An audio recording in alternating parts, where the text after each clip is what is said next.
MTSC club पाणुबाहाली आनुकूल्य 11तम सागुन रज परब 2026 महा आडंबर और उत्साहर सह पालित हो जाइछि।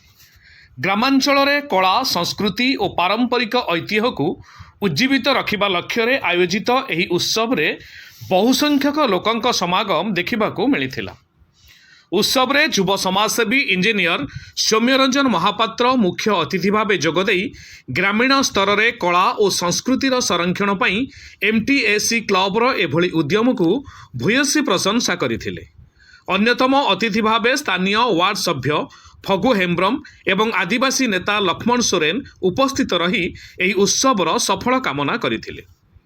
एही अवसर में आदिवासी पारंपरिक नृत्य और संगीतर मनोरम परिवेश समग्र अंचल को उत्सव मुखर करथिला। आखपाख अंचल समेत बहु दूर दूरांतर आसीथिबा दर्शक और श्रद्धालु मानकर भिड़ परिवेश को आहुरी चलचंचल करथिला। क्लब कमिटी पक्षरु गज टुडू, राजू टुडू, लक्ष्मण टुडू, जितराय माझी, करुणाकर टुडू, मनोज टुडू, राजू हेम्ब्रम और राम टुडू प्रमुख सक्रिय भाव सहयोग करी कार्यक्रम को सुचारू रूपे परिचालना करथिले। Bureau report Mahagiri news.